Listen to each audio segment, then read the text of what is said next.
purgatório fica nas 3 regiões inferiores do astral, né? Do mundo do desejo. Nas 3 regiões inferiores. As 3 superiores é o primeiro céu, certo? Do mundo dos desejos. Já o segundo já é do mundo do pensamento, certo? Então, tem essas 3 regiões inferiores do purgatório. Ele diz aqui, atualmente, na composição do corpo de desejos, que é o corpo astral, né? Da grande maioria de seres humanos, entra matéria das regiões superiores e inferiores. É tanto que não tem uma pessoa boa que não tenha alguma coisa negativa. A não ser quando já é um iniciado, né? No caso são 9 graus. São 9 graus menores, da iniciação menores, e os 9 estratos da Terra, e à medida que você vai alcançando os graus menores, os 9 graus, você vai penetrando na Terra, nas camadas da Terra.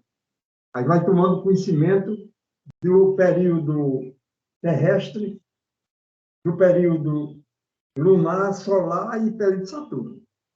Os 9 graus menores, você toma consciência de todo o passado.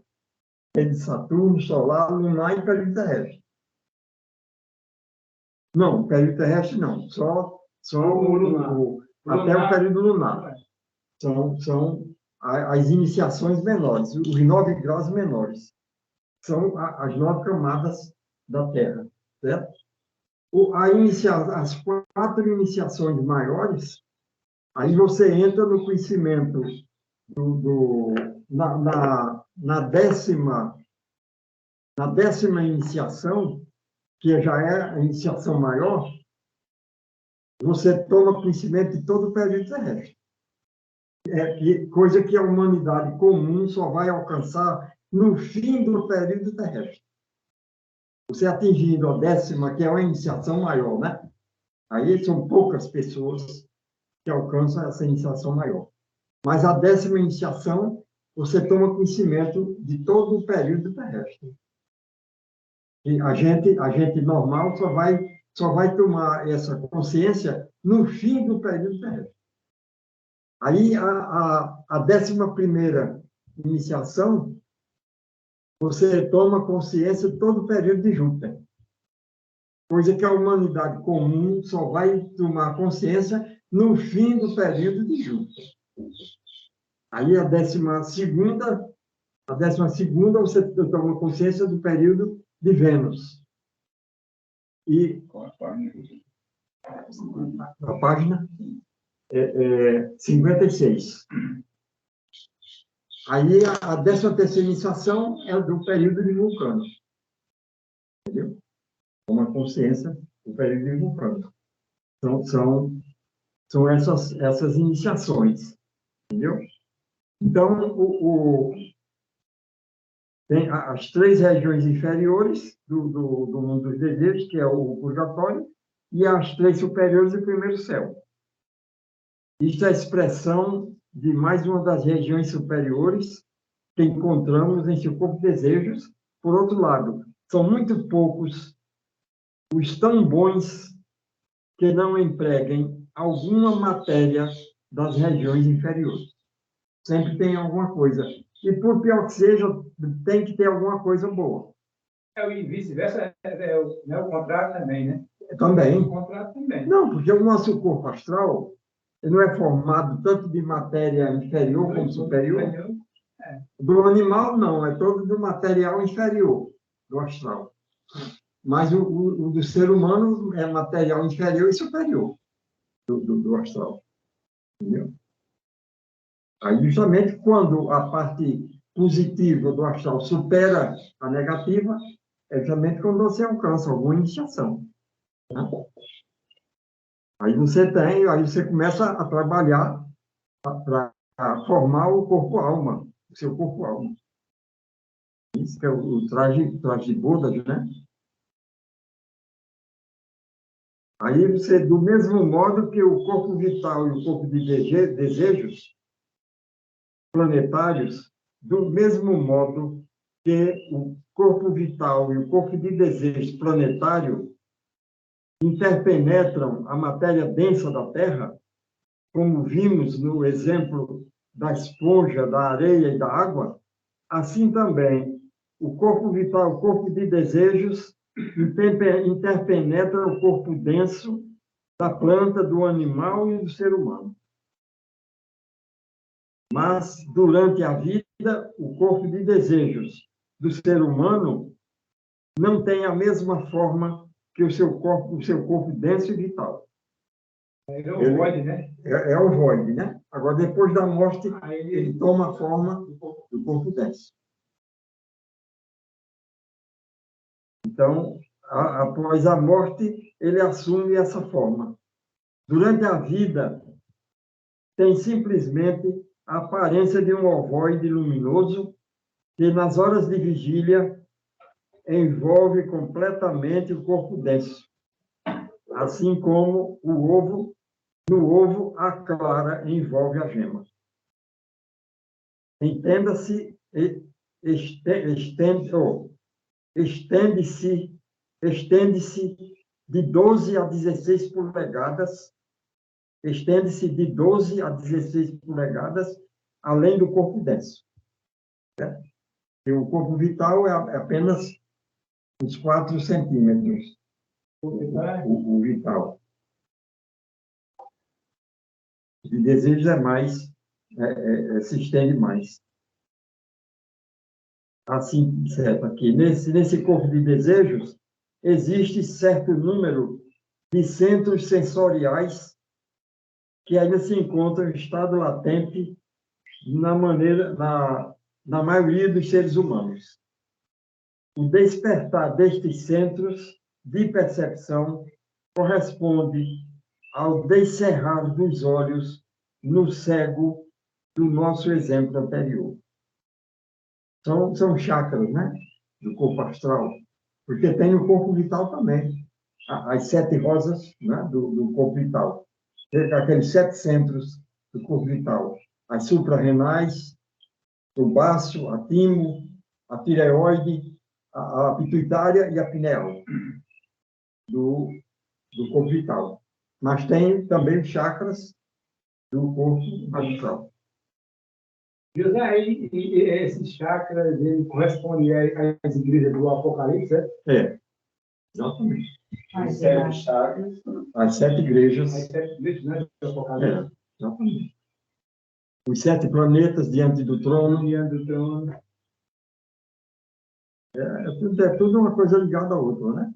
Porque você vê que a época polar da Terra corresponde ao período de Saturno.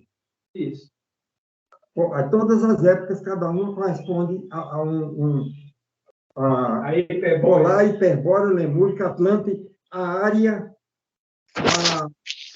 as outras, o reino de... Não, a Nova Galileia e o reino de Deus, as últimas. Tem a Nova Jerusalém, não? Na Nova Jerusalém, eu acho que é o reino de Deus. A Nova Jerusalém. E corresponde ao período vulcânico. Aí, justamente, aí a pessoa diz, puxa, mas como é que corresponde se a gente ainda está no período terrestre? Mas a interpenetração é espiral dentro de espiral. Aí, muitas vezes, a pessoa se atrapalha. Ele diz, como é que pode? Como é que corresponde ao período se essa época é da Terra? Mas é aquela coisa que ele explica, né? É espiral dentro de espiral. É meio intrincado isso aí. Mas o caminho é esse. Até para quem estuda, dá uma complicadazinha. Né? Exatamente. E para o leigo, então, nem se fala, né? Então, aí, o despertar desses centros de percepção corresponde ao descerrar dos olhos no cérebro do nosso exemplo anterior. A matéria do corpo de desejos a matéria do corpo de desejos, sim, a matéria do corpo de desejos humano permanece em movimento contínuo de incrível rapidez. Nem há nele um lugar estável para qualquer partícula, como no corpo denso. Tá? Intenso movimento, né? O que está nos pés, num segundo já está na cabeça. Ele está em intenso movimento.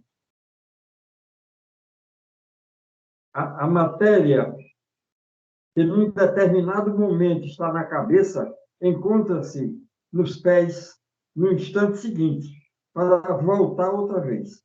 Não há órgão algum no corpo de desejos, como no corpo denso vital, mas há centros de percepção. É porque o corpo vital tem todos os órgãos do corpo denso. Só que é de éter, né? Matéria técnica. Mas no corpo de desejo não tem órgão nenhum. Ele tem esses centros, esses chakras. Esses vórtices, né? Isso, esses vórtices. Isso. Não há órgão algum no corpo de desejos como no corpo denso e vital. Mas há centros de percepção que, ao entrar em atividade, parecem vórtices sempre permanecendo na mesma posição em relação ao corpo denso. É tanto que você vê que o professor Lorival traduziu a maçonaria catolicismo naquela parte que tem aqueles as eras, ou melhor, as épocas da Terra, que Max Heider não dá essa parte. Maçonaria e catolicismo, o original de Max Heider, ele dá as épocas, mas ele dá simplesmente o nome. Aí o professor fez, em cada um, ele fez um vórtice, como se estivesse girando. Cada um, como se estivesse girando, esses vórtices. Quer dizer, correspondem aos chakras do corpo astral. Entendeu? Que o professor Lorival traduziu, né? De maçonaria e catolicismo. Não há órgão algum no corpo do vital, mas há percepção que, ao encerrar em atividade, parece vórtices sempre permanecendo na mesma posição em relação ao corpo denso. A maioria desses vórtices encontra-se em volta da cabeça. Na maioria das pessoas, esses centros não passam de simples remoinhos, sem utilidade como meios de percepção. Podem ser despertados, contudo, ainda que dos métodos usados dependam os resultados conseguidos. Dependendo do que, né? Se a pessoa começa a receber entidade, certo? Eu digo sem consciência, porque o indivíduo pode receber a entidade, mas consciente. É consciente que está recebendo a entidade. Consciente. Mas se for inconsciente, o que está recebendo, pode atrapalhar muito a percepção desses chakras. Entendeu? É por isso que ele diz aqui, né? Na maioria das pessoas, esses centros não passam de simples remoinhos, sem utilidade como meio de percepção. Podem ser despertados, contudo, ainda que dos métodos usados dependam os resultados conseguidos. No clarividente involuntário, é o médium negativo, né? Clarividente involuntário, desenvolvido no sentido negativo e impróprio, esses vórtices giram da direita para a esquerda, ou seja, na direção oposta à dos ponteiros do relógio. Da direita para a esquerda. Ele gira ao contrário, né? Ao contrário dos ponteiros do relógio. Ou seja, na direção oposta dos ponteiros do relógio. E na humanidade comum ele permanece quase parado, né? É, exatamente. No corpo de desejos do clarividente voluntário, devidamente desenvolvido, os vórtices giram na mesma direção dos ponteiros do relógio, fulgurando esplendorosamente e ultrapassam muito a brilhante luminosidade do corpo de desejos comum. Estes centros, como meio de percepção das coisas do mundo do desejo, do mundo astral, permitem ao clarividente voluntário ver e investigar à vontade, ao passo que as pessoas cujos centros giram da direita para a esquerda são como espelhos que refletem o que se passa em sua frente. É só um reflexo do ente-refletor, né?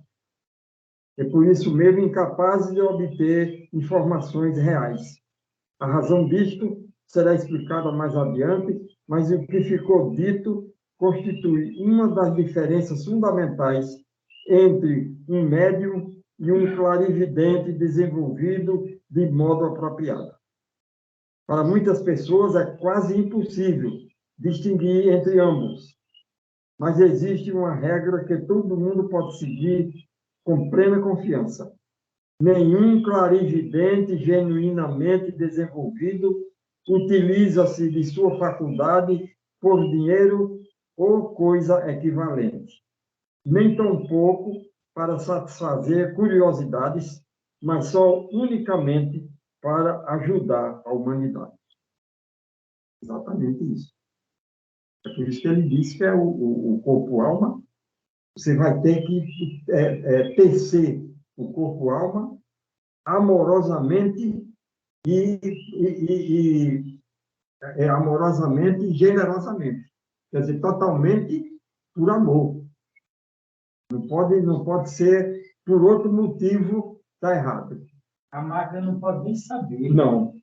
Tem que ser totalmente por amor. Fazer isso no silêncio. Exatamente. No silêncio. Não interessa quem seja, não interessa se tem dinheiro, se não tem, isso não interessa.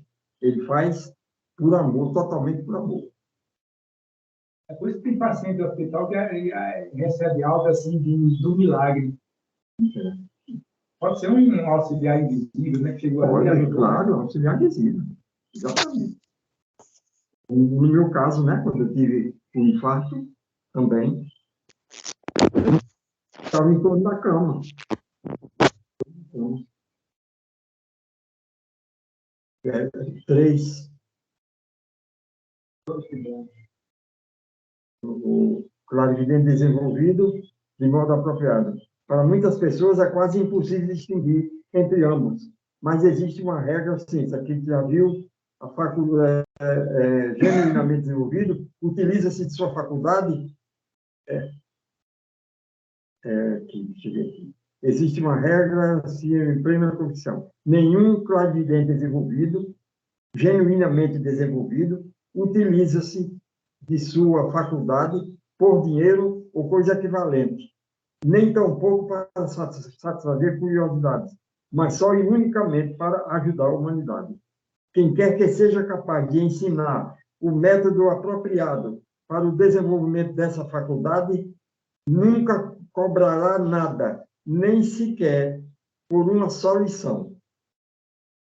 Os que pedem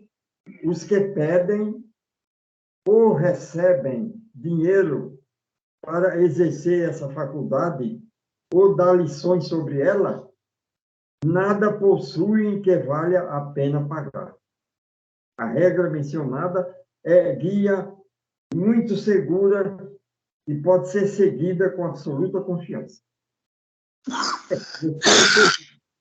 Você vê que o médium, né, ou a pessoa que se diz clarividente, começa a se interessar por alguma coisa, ou receber dinheiro, certo? Mesmo que ele não cobre, mas a pessoa chega e dá o dinheiro para ele, certo? Ou que ele começa a fazer uma certa diferença entre as pessoas, aí você já sabe que ele não tem nada, como ele diz aqui, né? Não tem nada que vale a pena. É tudo por amor, né? Nem tão pouco para satisfazer a curiosidade. Sim, isso aí já viu. Quem quer que seja capaz de ensinar o método apropriado para o desenvolvimento dessa faculdade, nunca cobrará nada, nem sequer por uma lição. Os que pedem ou recebem dinheiro para exercer essa faculdade, ou dar lições sobre ela, nada possuem que valha a pena pagar. A regra é seguríssima. No futuro bastante longínquo, o corpo de desejos do ser humano será organizado definitivamente, conforme atualmente estão o corpo denso e o corpo vital. Quando esse estágio for alcançado, todos nós teremos o poder de funcionar no corpo de desejos, tal como funcionamos agora no corpo denso, que, contrariamente ao corpo de desejos, mais novo, por assim dizer, é o mais antigo e melhor organizado dos corpos do ser humano. Quando esse estágio for alcançado, todos nós teremos o poder de funcionar no corpo astral, tal como funcionamos agora no corpo denso, que, contrariamente ao corpo de desejos, sim, contrariamente ao corpo de desejos, mais novo, por assim dizer, é o mais antigo e melhor organizado dos corpos do ser humano, o corpo denso, né? O corpo de desejos está radicado no fígado. O corpo de desejos está radicado no fígado. O átomo semente também do corpo astral está no fígado, fica localizado no fígado. Né? No fígado etérico, né? O cordão, o átomo semente. O átomo semente. Mas tem uma parte também do cordão prateado, uma parte dele que fica também no fígado, outra parte fica no plexo solar, que é onde está o átomo semente do corpo vital também, e a outra parte no coração. Do cordão prateado, ele se junta, uma ponta do cordão prateado com a ponta do átomo semente, se junta no coração. Então, quando ele rompe no coração... É complicado aquilo ali, viu? É complicado. Mas quando ele se rompe do coração, então não tem mais volta. Não tem mais volta. Está morto completamente. Foi por isso que Cristo disse de Lázaro, né? Lázaro dorme apenas. Era uma iniciação que ele estava passando. Exatamente. Porque se o cordão prateado tivesse se rompido no coração, não tinha volta, né? Então, assim como o corpo vital, sim, o corpo vital, o átomo semente do corpo vital fica no plexo solar, certo? Agora, o baço é a porta de entrada da energia solar, da energia vital, ela entra pelo baço. Em todos os seres de sangue quente, que possuem sensações, paixões e emoções, os quais se expressam no mundo como desejos, são os mais altamente desenvolvidos e os que realmente vivem em toda a extensão. Não vegetam meramente. Em tais criaturas, as correntes do corpo de desejos fluem do fígado para o exterior. A matéria de desejos flui continuamente em correntes que circulam ao longo das linhas de curvas por todos os pontos da periferia do ovoide e retornam ao fígado através de certo número de vórtices, assim como a água em ebulição flui continuamente para fora da fonte de calor, a ela retornando uma vez completado o ciclo. As plantas são carentes desse princípio impulsivo e energético. Porque a planta só tem corpo denso e corpo vital, né? A planta. Vamos. Eu tenho que ler aqui uma parte do Evangelho, então ficar aqui. né? As plantas carecem desse princípio possível energético. Daí, elas não poderem manifestar vida e movimento conforme os organismos mais altamente desenvolvidos. Então, nós vamos ficar aqui nessa...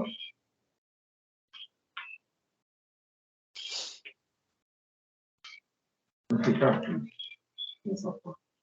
Porque ela não tem corpo astral, né? Exatamente. Só um corpo astral do planeta, né? Do planeta, o corpo astral do planeta, exatamente.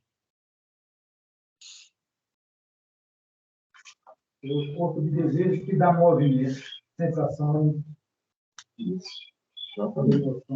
emoções, sensações, percepções. Agora a gente tem os 4 éteres também tem, né? Mas por conta do corpo astral. Essa carta de São Paulo a Timóteo, interessante que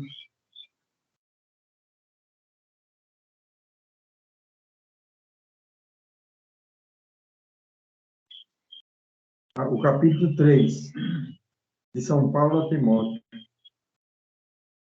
Sabe, porém, isto, que nos últimos dias sobrevirão tempos trabalhosos, porque haverá homens amantes de si mesmos, avarentos, soberbos, blasfemos, desobedientes a pais e mães, ingratos, profanos, sem afeto natural, irreconciliáveis, caluniadores, sem amor para com os bons, traidores, obstinados, orgulhosos, mais amigos dos deleites do que amigos de Deus, tendo aparência de piedade, mas negando a eficácia dela, destes afasta-te, porque deste número são os que se introduzem pelas casas e levam cativas mulheres nécias,